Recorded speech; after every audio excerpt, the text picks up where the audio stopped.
In this day and age of almost complete digital consoles, I thought I'd take a look at the digital stores in each of them and see how the shopping experience compares, just for fun. Now this will be just between the consoles, since that's what I primarily play on and buy games on. Now I'm going to be starting off with the Switch eShop, mostly because I don't really have much good to say about it. I mean, it's functional, you can buy your games and stuff on here without much issue, but everything else about it is just kind of bland presentation wise. The music that would play in the background on the 3DS and Wii U version of the store is completely gone. Honestly, really like that. Made browsing the store a bit more enjoyable. If I had to take a guess why it's gone, it's most likely Nintendo wanting to distance themselves a lot from the things they did in the 3DS and Wii U era to give the Switch a broader appeal. The orange-white aesthetic that's synonymous with the eShop is still here though, and it looks fine. These big rectangular icons that display games cover art is nice, although I feel like they're the reason why the store slows down after a while. Actually, navigating the store works fine, but it can be clunky and slow at times for the reason I mentioned before, which can make it difficult to just browse the store and find something to buy. Not to say I haven't found any by just looking around, but it isn't my favorite experience. Most of my negatives aside, the store has most of the basic features you need: a wish list, pre-ordering games, an on sale tab, what's new, future releases, so on and so forth. Current eShop isn't bad or the worst thing I've used, just the last iterations of the store had a bit more flavor to them, and I kinda miss that.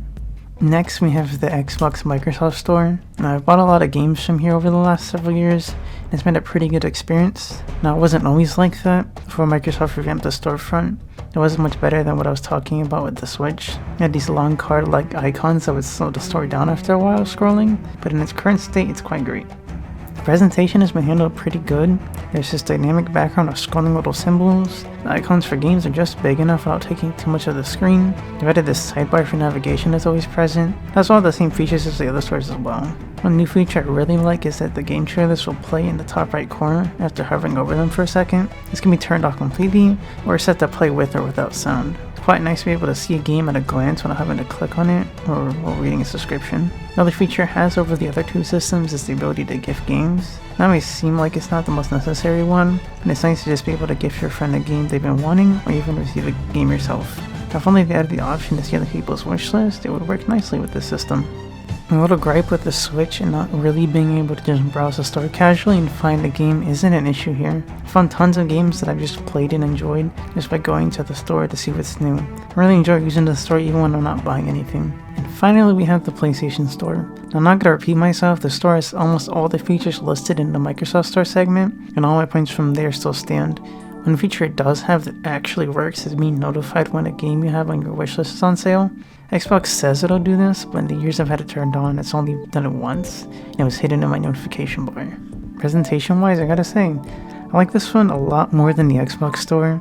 The dynamic cards and backgrounds of the games move in and out of frame as you're scrolling, without being too in your face or distracting is really pretty to look at for me. It's also just a regular list of games icons if you just want to look around for something. I do like that the ambience of the PS5 home menu still plays in the background, so it's not completely silent. It may not be the same as the store music on Vita, but it's better than nothing.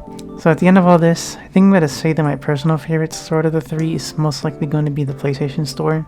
Although I haven't used it much due to me just getting a PS5 recently, the overall presentation and usability of the store is a great balance and makes it a great experience. We'll say that the Xbox Store is a close second, if not tied. And the eShop, well, it's the eShop. It does what it's supposed to do, and at the end of the day, that's all that should matter when it comes to any of these stores, being able to buy games.